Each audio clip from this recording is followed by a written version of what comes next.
우리 하나님의 말씀은 창세기 25장입니다. 1절에서 10절까지 말씀 교독하겠습니다.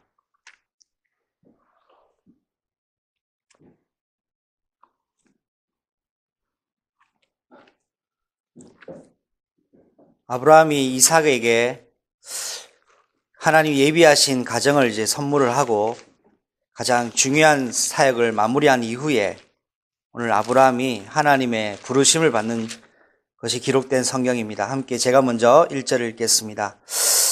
아브라함이 후처를 맞이하였으니 그 이름은 구두라라.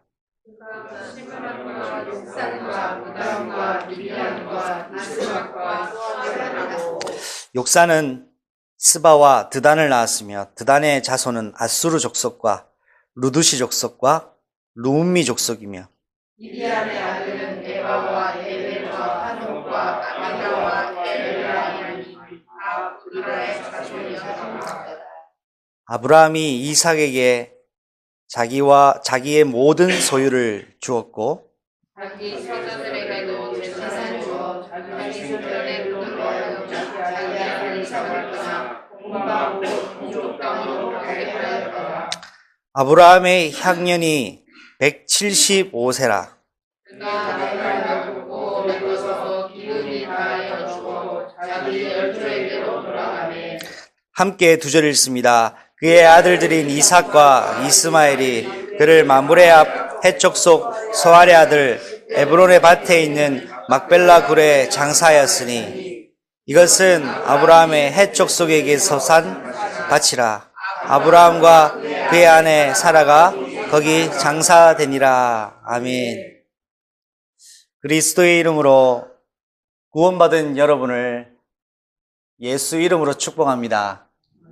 오늘도 예수 생명이 여러분에게 온전히 주인의 역사가 있으시기를 소망합니다. 이 세상에서 가장 중요한 영적인 가치가 있다면 바로 예수 생명 가진 교회가 하나님께 세계복음화에 사용되는 것이라고 저는 확신합니다. 하나님은 세계복음화를 불신자나 권력 있는 사람을 통해서 일을 하시지 않습니다. 철저하게 세계복음화는 구원받은 자를 통하여 진행하고 계십니다. 구원받은 교회가 세계복음화를 감당하게 되는 겁니다. 저와 여러분이 예수 생명 가지고 구원받았다면 세계복음화의 주인공으로 하나님 부르신 겁니다. 그 영적인 정체성과 사명과 소명이 여러분과 저에게 발견되기를 바랍니다. 오늘 말씀 제목은 바로 아브라함의 향년이 175세다라는 말씀으로 말씀 오늘 정리를 함께 하고자 합니다. 오늘 본문에는 아브라함이 드디어 하나님의 부르심을 입습니다. 그의 나이가 175세라고 했습니다.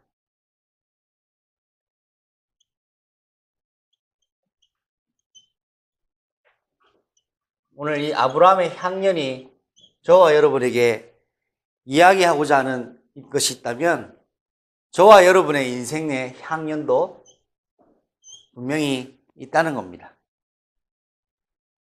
175세에 하나님의 부르심을 받았습니다. 저와 여러분이 잘 아는 것처럼 아브라함이 최초로 부르심 받은 때가 있습니다. 그때 아브라함 나이가 75세였습니다. 하나님을 모르던 그때 나이 75세에 하나님의 일방적인 소명, 부르심 받고 그가 하나님의 부르심을 따라 살았던 횟수가 100년이라는 시간을 인도를 받았습니다. 그런데 저와 여러분이 아는 것처럼 이 100년이라는 시간이 아브라함에게 있어서 실수도 있었고 낙심도 있었고 아픔도 있었고 어려운 시험도 있었고 중요한 갈등도 있었습니다. 그런 고비고비 여정에 많은 관문들이 있었지만 이 관문을 결국 통과시키게 하신 분은 바로 아브라함을 부르신 창조주 하나님이라는 것을 성경이 말씀하고 있습니다.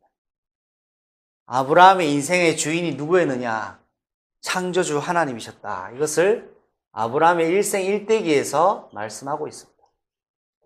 저는 여러분의 인생에 하나님이 창조주, 하나님이 주인 역사하시는 증거 가진 인생 되기를 예수님의 이름으로 축복합니다. 축복합니다. 네. 여러분 인생에 창조주가 주인 되셔야 됩니다.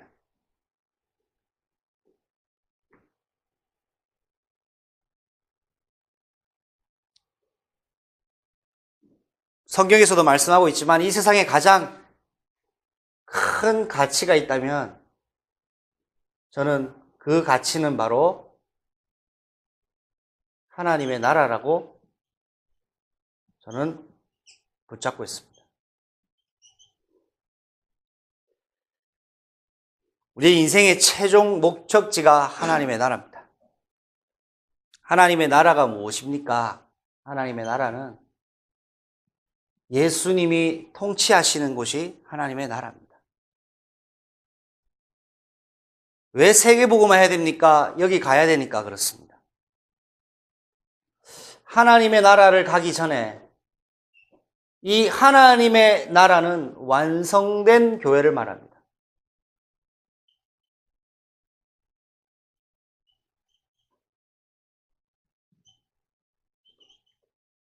이 완성된 교회를 가기 전에 이 땅에 존재하면서 또 하나의 교회가 있습니다. 그것은 바로 세상에 속한 교회를 말합니다. 세상에 존재하는 교회입니다. 이 교회는 미완성된 교회입니다.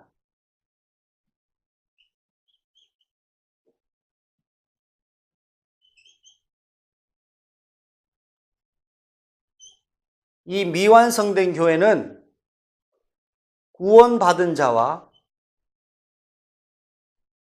또는 구원받지 못한 불신자도 함께 있을 수 있습니다. 그러나 교회에 미완성된 교회지만 하나님의 나라에 갈 때는 누구만 갈 수 있지요?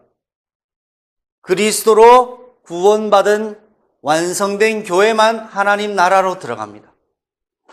알곡과 쭉정이 비유가 거기에 있고 가라지 비유가 있습니다. 마태복음 22장 말씀 1절에서 20절까지 말씀해 보니까 혼인잔치 비유가 있어요. 결혼 예식이죠. 혼인잔치 비유에 임금이 모든 종들을 보내서 길을 만나는 사람을 다 청해라고 데리고 옵니다. 데리고 오는데 여기 이제 임금이 이제 시작된 혼인 시간이 딱 되고 나니까 임금이 사람은 많은데 누가 없다 합니까? 예복 입은 사람이 없다라고 이야기합니다. 혼인잔치에는 왔지만 예비된 옷을 입고 온 혼인잔치에 와야 될 주인공들은 많지 않더라 이거죠. 그래서 임금이 선포합니다. 예복 입지 않은 사람들은 다 나가시오라고 합니다. 그런데 나가고 나니까 몇 사람이 남아있어요. 임금이 왜 안 나갔냐 그러니까 난 청함받아 왔습니다. 예복이 없는 사람은 잔치에 들어갈 수가 없으니 나가달라고 그럽니다. 미완성된 교회 안에 있는 사람들이 완성된 하나님 나라의 진짜 결혼 예식 예수 그리스도로 영원한 온전한 하나가 되어지는 그 응답 속에 들어가기 위해서는 그리스도의 옷을 입어야 됩니다. 그것이 갈라디아서 바로 3장 27절 말씀에 그리스도로 옷 입으라 라는 말씀입니다. 여러분 미완성된 교회는 누구나 올 수 있습니다. 누구나 올 수 있는데 이 미완성된 교회에서 꼭 해야 될 것이 있습니다. 예수 그리스도로 옷을 입어야 됩니다. 여러분 제가 예수 그리스도로 옷 입는 축복이 있으시기를 바랍니다. 미완성된 교회에 들어온 사람에게 우리가 해야 될 일이 있습니다. 그리스도로 옷 입혀주는 역할을 우리가 감당해야 됩니다. 불신자이기 때문에 교회에 오면 안 됩니까? 교회에 올 수 있습니다. 복음 못 깨달으면 죽어야 됩니까? 아닙니다. 복음 못 깨달아도 교회 안에 있을 때 하나님의 시간표가 있습니다. 복음 못 깨닫기 때문에 당신은 우리 그룹에 올 수 없습니다. 이거는 아니라고 저는 생각합니다. 왜? 완전 복음의 담난 교회, 담난 곳에 하나님 나라 영원한 완성된 교회에 들어가지만 미완성된 교회에서는 이 역할을 하는 거예요. 그리스도로 옷 입을 자에게 옷 입혀주고, 물론 하나님이 하시는데 우리가 심부름 역할을 하자는 겁니다. 그래서 미완성된 교회는 지난주 로마서 15장에도 말씀드린 것처럼 연약한 사람, 믿음이 연약한 사람, 영적 문제로 어려운 사람, 시달리는 사람, 괴로운 사람을 돕고 기도로 함께 그리스도의 완성된 축복 속에 들어갈 수 있도록 인도받는 것이 미완성된 교회의 과제라는 걸 저는 확신합니다. 자, 요 속에 우리의 살고 있는 현장이 있습니다. 이것은 광야입니다. 광야는 어떤 곳입니까? 그야말로 광야입니다. 광야는 물과 생명을 유지해주는 물이 없기 때문에 사람이 오래 버티지 못하는 곳입니다. 그리고 밤이 되면 어떻습니까? 밤이 되면 기온이 뚝 떨어져서 영하로 떨어져서 사람이 동사할 수 있는, 살 수 있는 조건이 없는 현장이 바로 광야 현장입니다. 그런데 여기서 많은 사람들이 살아남으려고 몸부림을 치고 있죠. 물론 저와 여러분도 이 광야 같은 삶을 살고 있습니다. 이 광야 같은 현장에 살 수 있는 조건이 없기 때문에 여기에 우리는 답을 내려야 됩니다. 뭐냐? 영원한 생명.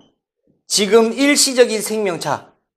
여러분, 인간에게 가장 빼낼 수 없는 중요한 세 가지 주제가 있죠. 의와 뭐가 있습니까? 식과 사는 주입니다. 옷 입고 먹고 거주할 집이 있는 것이 기본적인 문제입니다. 그래서 마태복음의 6장 33절과 34절에 사람들은 이렇게 이야기합니다. 무엇을 먹을까? 무엇을 마실까? 어떻게 살까를 광야에서는 고민한다 했습니다. 이때 예수님의 기준은 무엇입니까? 먹고 마시는 문제가 아니라 너희는 먼저 하나님의 나라, 너희는 하나님의 뜻을 구하면 이 모든 것은 어떻게 한다고요? 창조주 주인이 공급하신다고 하셨습니다. 할렐루야. 교회가 뭐냐? 여기에 가치를 가지고, 이 가치를 가지고 사는 것이 교회입니다. 세상 사람들 볼 때는 무의미해 보이고 어리석게 보이고 미련해 보입니다. 십자가의 도가 구원받지 못한 자들에게는 미련한 것이지만 구원을 받을 우리에게는 하나님의 능력이 됨이라 했습니다.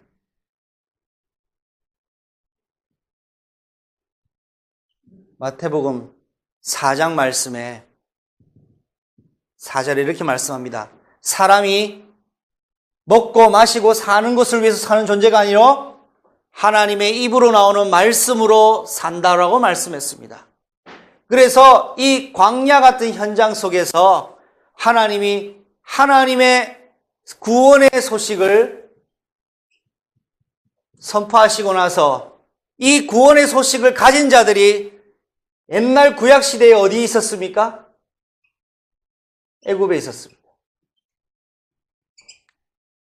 애굽을 다스리는 통치자가 누구죠? 바로죠. 영어로는 파라오라고 합니다. 한국어로는 바로입니다.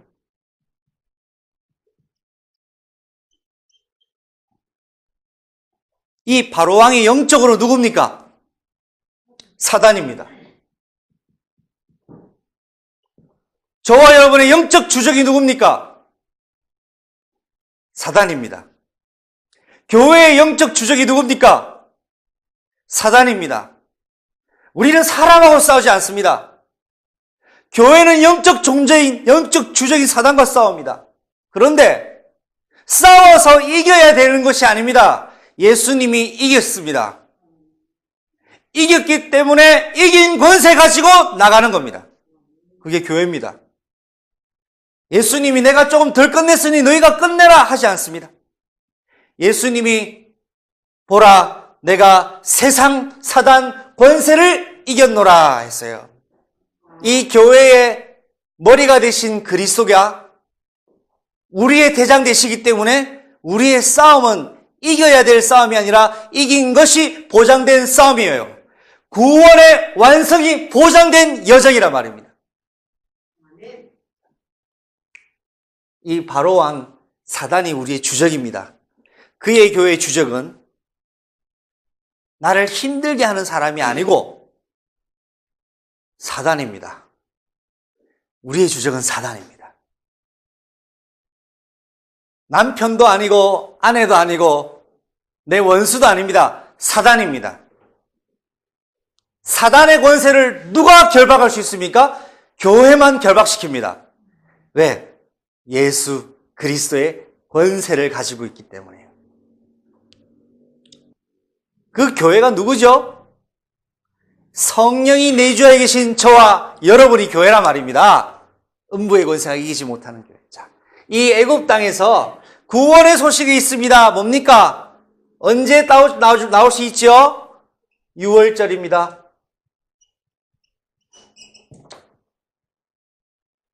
6월절에 나오는 방법이 있습니다. 나올 사람들이 해야 되는 행동이 있습니다. 뭐죠? 문설주에 뭐를 발라라? 문설주에 뭐를 바릅니까? 피를 바릅니다. 이 세상에 문이 없는 곳은 없어요. 모든 곳에 다 문이 있어요. 모든 곳에 시작이 있어요. 너의 시작에 피를 발라라.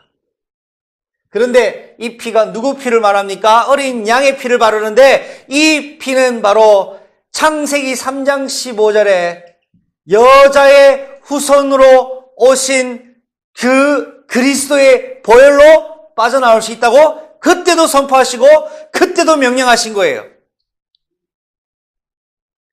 구약시대의 하나님의 방법, 그 당시 현장의 하나님의 방법은 피를 바르고 나오는 것입니다. 왜 피를 바르고 나옵니까? 애굽을 왜 나가야 됩니까? 애굽이 살기 싫어서, 애굽이 견디기 어려워서, 애굽에서 도망가고 싶어서 아니에요. 출애굽기 3장 18절에 애굽을 나가야 되는 목적과 이유가 있습니다. 뭡니까? 예배를 드리러 나갑니다. 희생제사입니다.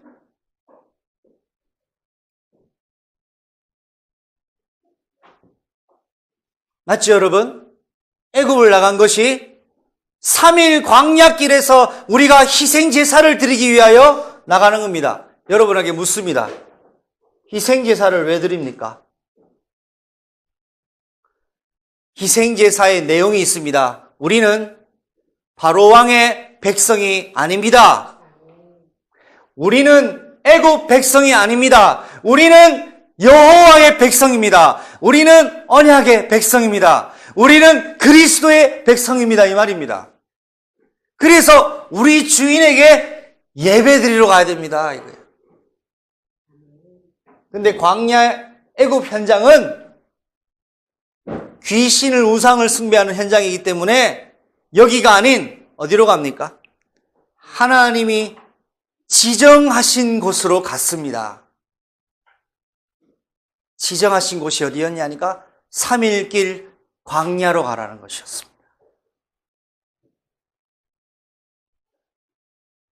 그 3일길 광야로 가는데 광야길의 방향을 어떻게 합니까, 여러분? 한두 명 가는 것도 아니에요. 600만 명이 나왔어요, 남자들만. 내비게이션이 필요해요. 내비게이션이 뭡니까? 이때 당시엔 내비게이션 없었어요. 어떻게 갑니까?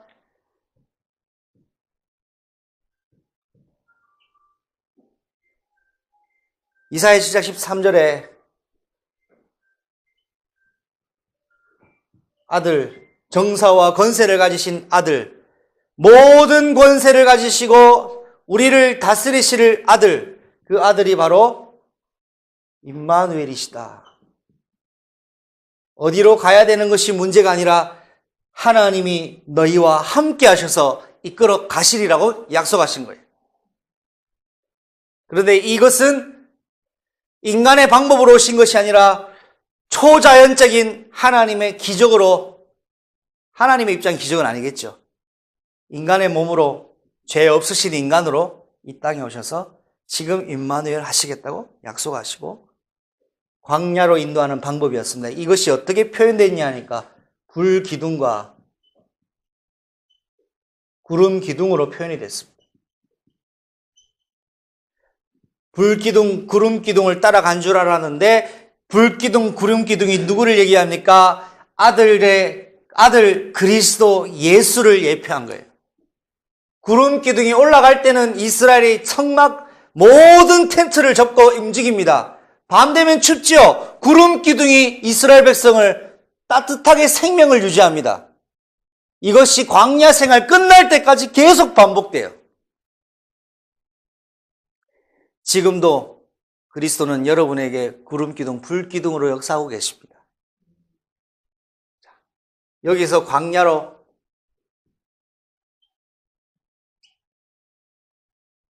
광야에서 피 바르고 다 나왔지만 대부분 광야에서 대부분 죽습니다. 대부분 죽습니다. 중간에서는 아론에게도 요구합니다. 우리를 인도해낸 신이 누굽니까? 누가 우리를 인도했는지 보여주십시오. 그러니까 모세는 하나님 만나러 시내산에 들어가 있습니다. 아직 안 내려왔습니다. 40일 기도 이후에 내려오는데 아직 안 내려왔어요. 그래서 아론이 지금 당장 수습해야 되는 문제가 있었기 때문에 이거 어떻게 해야 되냐 하다가 일단은 시간을 벌자. 그래서 뭐를 만듭니까? 금송아지 만들잖아요. 금송아지가 뭡니까? 우상입니다. 하나님을 형상으로 만들어 나가서 너네 금개구리 다 빼라. 이분이 너희를 인도하신 신이 되라니까 온 이스라엘 백성이 어떻게 합니까? 이 금송아지를 숭배하기 시작합니다. 금송아지를 숭배하면 어떤 일이 일어납니까? 하나님이 나를 섬겼다고 삐져서 저주합니까? 아니에요. 반드시 귀신에게 잡힙니다. 악령에게 이스라엘 잡히는 거. 그때 하나님 어떻게 합니까? 우상 숭배한 사람을 어떻게 했어요? 하나님 무자비하신 것 같아요. 다 죽여버렸어요. 왜 죽였냐? 이유는 한 가지입니다. 내 말 안 들었지? 아니에요. 하나님 나라에 합당하지 않으니까 없애버렸어요. 왜? 예비된 자, 합당한 사람만 들어갑니다. 어디에? 가나안 땅이에요.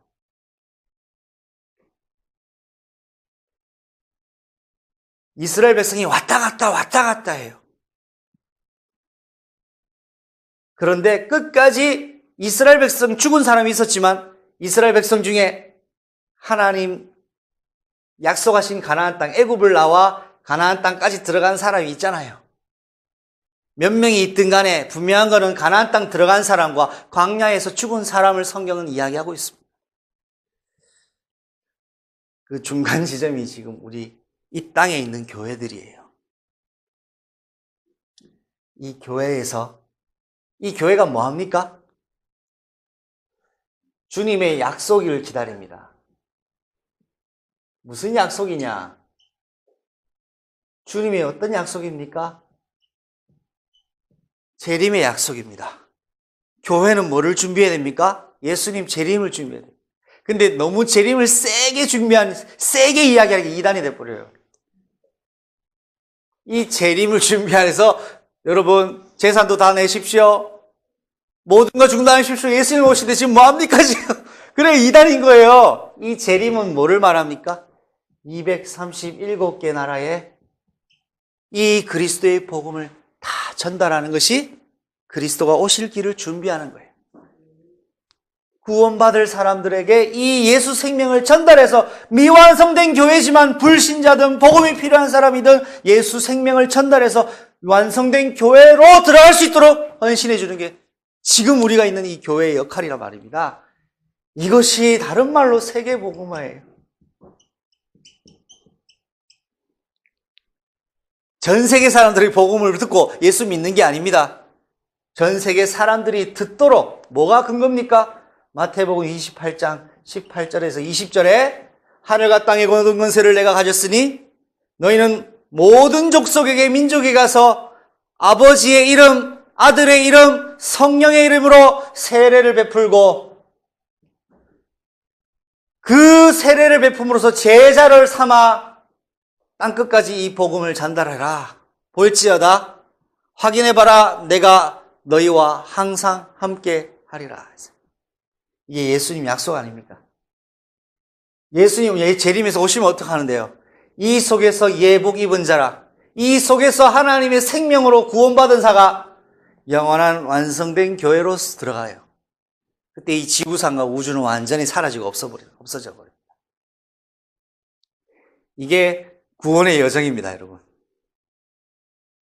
이 시간표 속에서 저와 여러분이 지금 이 시간표 현재 중간 지점에 이 일을 우리가 인도받고 있는데, 여기에서 교회가 그리스도께서 머리 되셔서 하나님 원하시는 일에 우리가 인도받는 중요한 여정 속에 오늘 우리 교회가 인도받아야 될 중요한 일이 있습니다. 그런 여정 속에 오늘 아브라함이 하나님의 부르심을 받았습니다.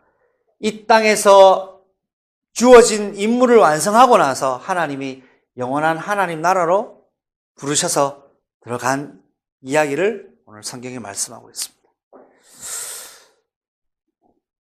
자, 이 아브라함의 죽음과 더불어 아브라함의 아들들에서도 얘기 나오죠. 오늘 이 부분에 여러분에게 조금 더 자세하게 나눴습니다.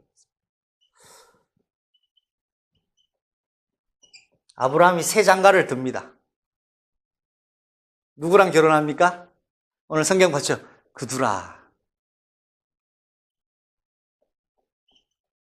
아브라함이 그두라와 새로운 가정을 이룹니다. 그래서 하나님이 주신 아들들이 있어요. 8명이나 되더라고요.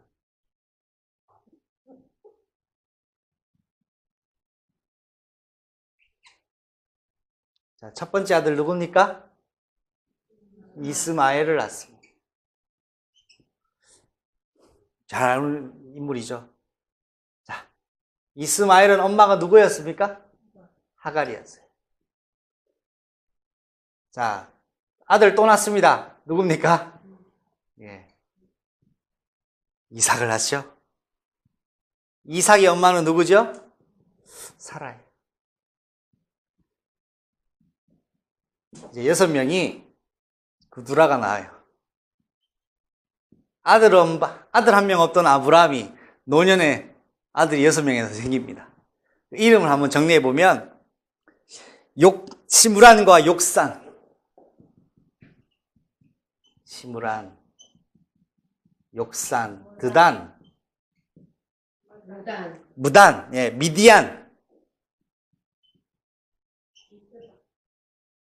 이스박, 수아. 자, 이런 아들들을 낳아요. 아들들 많죠? 아브라함이 그토록 원했는 아들 하나 없어서 절절맨 인생인데 몇 명입니까? 8명 낳았어요. 이걸 통해 여러분, 하나님이 아브라함과 저와 여러분에게 이야기하고 계신 게 있어요. 아들을 낳는 것이 인생의 목적이 아니라는 거예요. 하나님이 주시면 한 명이 아니라 8명까지 주실 수 있다 이 말입니다. 여러분은 무엇을 인생의 목적으로 추구하고 살고 있습니까? 하나님 보실 때, 그것이 하나님 보실 때 가치가 있는 것인지 없는지 확인하시는 주간 되시기 바랍니다.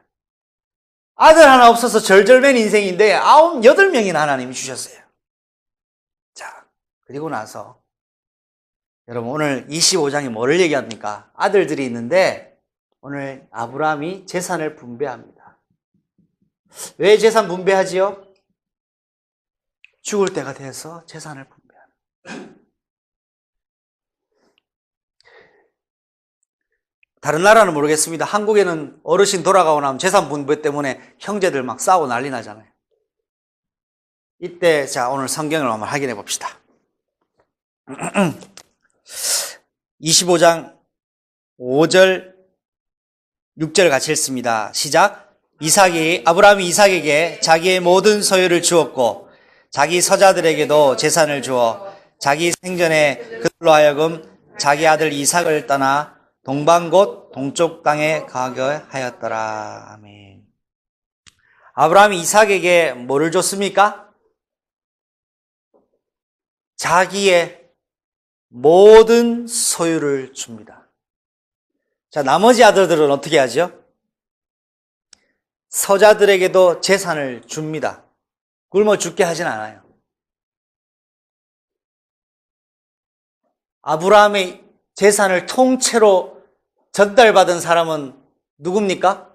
이삭 한 사람입니다. 왜요? 왜 이삭만 재산을 몽땅 인수합니까? 적자이기 때문에. 아브라함의 약속의 아들이기 때문에. 하나님이 약속하신 그 아들이에요. 다른 아들들은 아브라함의 아들이지만 적자가 아니에요. 그죠? 서자예요.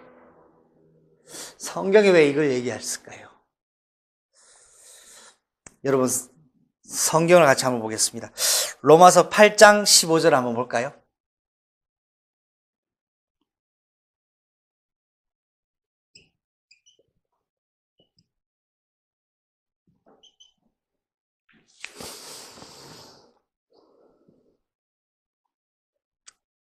로마서 8장 15절입니다. 함께 읽습니다. 시작. 너희는 다시 무서워하는 종의 영을 받지 아니하고 양자의 영을 받았으므로 우리가 아빠 아버지라 부르시느니라. 아멘. 무서워하는 종의 영이 아니라 양자의 영을 받았다 했습니다. 여러분, 하갈이 누구 종이죠? 사라의 여종이었습니다. 맞습니까? 그두라도 여종입니다. 하인 중에 하나를 선택했겠죠. 그런데 와이프는 사라 한 명입니다. 엄마는 다르지만 아버지는 똑같아요. 아들이 같이요. 다 아들인데 차이가 있어요. 엄마가 달라요. 이삭을 태어나게 한 건 사라예요. 그죠? 갈라디아에서 오늘 말씀 로마서 8장 15절에 로마서를 기록한 바울이 이야기합니다. 무서워하는 종의 영이 아닌 양자의 영으로 하나님을 아빠, 아버지라 부를 수 있다라고 이야기합니다. 갈라디아서 4장 6절 7절 말씀 한번 더 보겠습니다. 갈라디아서 4장 6절 7절 말씀을 한번 같이 찾아보겠습니다.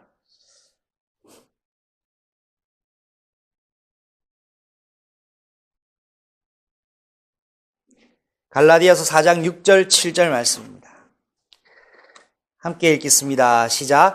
너희가 아들임으로 하나님이 그 아들의 영을 우리 마음 가운데 보내사 아빠 아버지라 부르게 하셨느니라. 그러므로 네가 이후로는 종이 아니요 아들이니 아들이면 하나님으로 말미암아 유업을 받을 자니라. 아멘. 아들의 영을 받은 자만 영적 상속을 받습니다. 아들이 누굽니까? 예수 그리스도입니다. 아들의 영은 예수 그리스도입니다. 예수 그리스도로 그 영으로 구원받은 사람은 하나님의 유업받을 약속의 자녀가 되는 겁니다.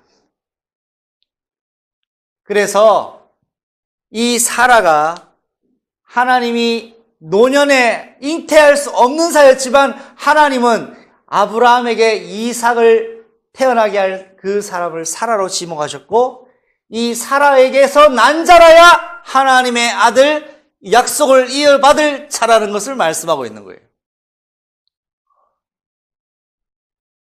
하나님의 약속의 아들들은 많지만 약속의 아들은 하나입니다. 저는 오늘 이걸 통해서 여러분에게 뭐를 전달하고 싶으냐? 여러분, 아브라함 아들들이 똑같은 아들들인데 차이가 있습니다. 무슨 차이가 있냐? 결정적으로 상속권이 다릅니다. 재산을 받는 게 달라요. 그죠? 다 아들인데 얘네들은 그냥 일부 재산을 받고 아브라함은 몽땅 전달받습니다. 왜 그러냐? 구원받은 하나님의 자녀에게도 구원이 똑같이 예수 생명으로 구원받지만 예수 생명으로 구원받은 자의 상속과 재산과 영적인 그 구원에 따라오는 상급은 똑같을 수가 없다 이 말입니다. 할렐루야. 구원이 다 똑같다고 생각하잖아요. 그게 잘못 생각하는 거예요. 구원은 똑같은 게 없어요. 구원받는 거는 다 구원받아요. 예수 그리스도 이름으로. 단 예를 들어 볼게요. 전원미 집사님이 구원의 상급과 제가 받아야 될 상급은 똑같지가 않아요. 그건 다 달라요. 다 달라요. 다 다릅니다. 이삭이 받은 재산과 나머지 아들이 받은 재산은 다르잖아요. 오직 그리스도로 영적 가치를 가지고 산 사람과 세상에 발거치고 교회에 발거치고 그냥 어중간하게 따라가는 사람의 구원받은 건 상관없어요. 구원을 받았어요. 상급이 다른 거예요. 그래서 구원에는 부끄러운 구원이 있고 생명의 면류관을 받는 구원이 있습니다. 오늘 제가 이 메시지를 25장에서 왜 하냐? 여러분의 인생에 절대 가치를 위하여 전진하는 그런 축복된 인생이 되시기를 소원하는 마음에 오늘 25장 말씀을 여러분에게 전달하는 거예요.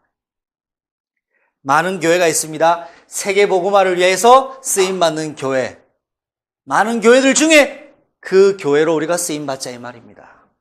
그런데 그걸 우리가 으쌰으쌰 합시다. 할렐루야 해봅시다가 되는 게 아닙니다. 오직 복음의 내용으로만 가능한 거예요. 말씀 맺겠습니다. 아브라함이 이 재산 분할을 하고 나서 하나님이 사명을 다하니까 데려가십니다. 하나님께서 임무가 마치니까 아브라함을 데려가셨어요. 아브라함의 임무는 이때 마쳤습니다. 우리도 맡겨진 임무가 나면 하나님께 부르심 받을 때가 올 겁니다. 아브라함 인생이 어땠는지 성경은 기록하고 있죠. 하나님은 여러분의 인생을 어떤 인생으로 기억하실지 하나님은 알고 계셔요. 저도 그래서 그것을 위해서 오늘 사는 이 시간, 이 현장 속에서 하나님이 원하시는 속에 인도받기를 원하고 여러분도 그렇게 인도받아야 되는 줄로 저는 믿습니다.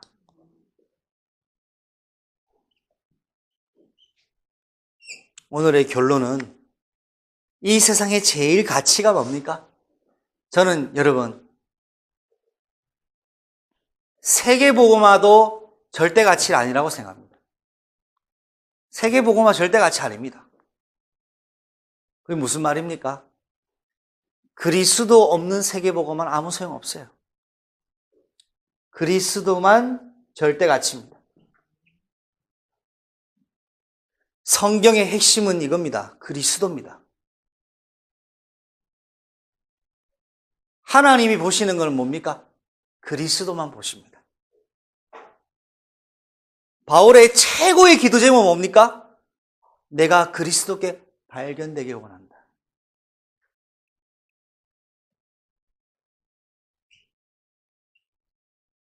이 그리스도가 나의 그리스도가 되어지는 것이 절대 가치입니다.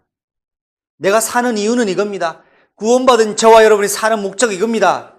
갈라디아서 2장 20절에 그리스도가 나의 주인으로 통치하시는 것. 이게 여기 안 가도 내가 사는 세상에서 이루어집니다. 할렐루야.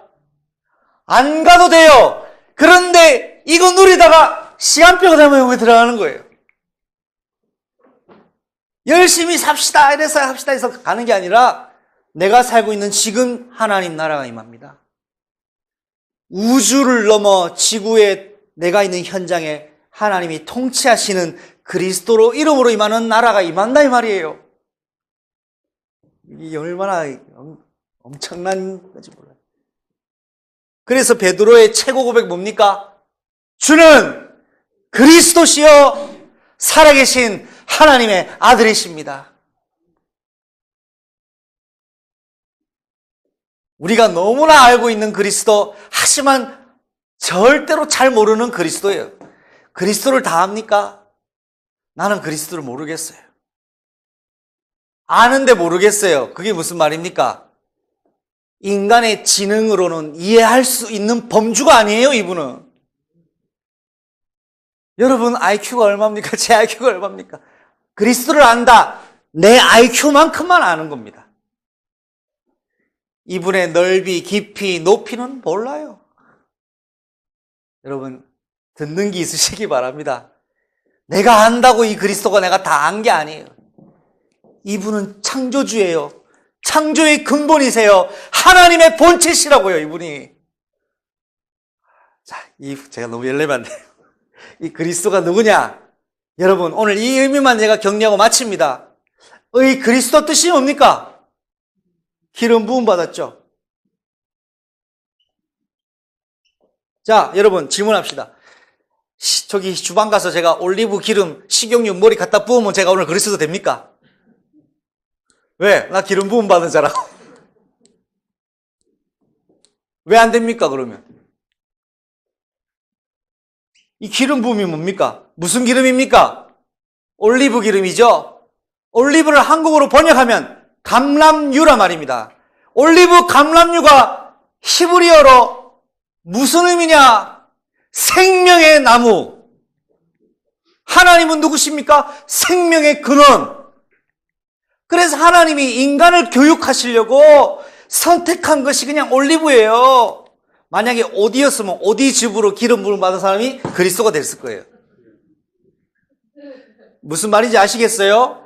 올리브가 신성이 아니란 말입니다. 하나님 그냥 인간을 교육하시려고 하나를 선택한 나무가 올리브예요. 감람나무란 말이에요. 예수님 십자가 어디에 지셨습니까? 갈보리산 위에. 갈보리산이 골고다라는 아람어를 가지고 있습니다. 뜻이 뭡니까? 해골과 죽음이에요. 감람산은요, 올리브산이에요. 무슨 산? 생명의 산.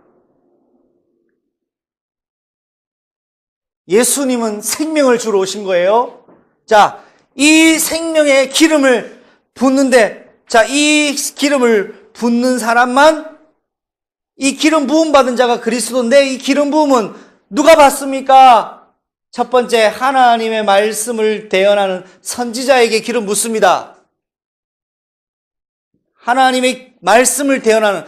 자, 이때 선지자가 이 시대에 몇 명이었을까요? 한 사람밖에 없었을까요? 전부 다 선지자였어요. 그런데 하나님이 지목한 선지자는 딱 한 사람입니다. 그 사람에게 백성들 앞에 뭐를 부었습니까? 기름 부었어요. 이 사람은 그냥 선지자가 아니라 하나님이 지목하여 내 말을 전달할 나의 사자라고. 선지자. 그래서 백성들 앞에 인증을 시키신 거예요. 두 번째, 하나님이 이 세상에 우리에게 원하시는 것이 있습니다. 하나님을 만나라는 거예요. 어떻게 만납니까? 예배와 제사를 통해 만납니다. 그래서 무슨 제사가 필요합니까? 희생제사, 피제사가 필요해요. 그래서 하나님을 만나는 거예요. 이걸 집례하는 사람이 아무나 집례할 수 없어요. 레위 지파 아론의 자손에게만 이 일을 직무하도록 하나님 하셨는데, 이 사람 특별히 제사장 지파 중에 한 사람을 지목해서 하나님이 기름 부었어요. 내가 이 사람의 예배 집례로 예배를 받겠다. 자, 또 이스라엘 요구에서 세운 또 하나의 기관이 있죠. 누굽니까? 왕입니다. 왕 세울 때 내가 왕 되겠습니다. 왕 되는 게 아니에요. 하나님이 저 사람 왕 세워라. 그래서 왕을 세울 때 백성들 앞에 기름 붓습니다. 사울 왕 머리맡에 기름 붓고 다윗에도 기름 부었죠. 그런데 솔로몬이 죽고 나면 나라가 분열됩니다. 분열되니까 어떤 일이 일어납니까? 왕이 두 명이 존재해요. 어떤 왕? 하나님이 세우신 왕. 두 번째, 내가 왕이 된 왕이 있어요. 기름 부은 왕은 하나예요. 그래서 이 기름 부은데, 자, 이 선지자도 나이가 들면 죽더라는 거예요. 다 죽어요. 그런데 예수님은 영원한 제사장, 영원한 왕, 영원한 제사장, 선지자, 왕이시란 말입니다. 여러분, 이게 무슨 말이냐? 지금부터 영원히 이 일을 하시는 건 맞는데, 제가 이게 여러분에게 결론이에요. 선지자, 제사장, 왕은 죄와 사망 권세를 깨트리지 못했어요. 그리스도만 죄와 사망 권세를 깨트리셨어요. 그래서 저분만 그리스도가 되시는 거예요. 할렐루야. 저분만 나의 그리스도가 되시는 거예요. 큰 대제사장이 계심에 그리스도. 아브라함이 누구 따라갔습니까? 100년 동안 그리스도를 향해 가서 하나님 완성시켜버리셨어요. 그 축복이 여러분에게 있으시기를 주 예수님 이름으로 축복합니다. 기도합니다. 하나님 아버지 감사합니다. 아브라함의 175세 인생에 그리스도로 가치를 바꾸신 그 100년의 인생을 축복하고 찬양합니다. 우리의 남은 인생이 그리스도로 말미암아 온전히 하나 된 인생 되게 축복하시고 그리스도가 절대 가치가 되는 인생 되게 축복해 주시고 그리스도가 온전한 절대 가치가 되어지는 교회로 축복하여 주옵소서. 우리의 후대들이 그리스도의 이름으로 임하시는 성령으로 예복 입은 자들이 되게 하시고 하나님 약속을 이루실 다시 오실 주님의 그 재림의 약속을 이루는데 237개 나라를 살리는 일에 그의 교회가 사용되게 하여 주옵소서. 예수님의 이름으로 감사하며 기도드립니다. 아멘.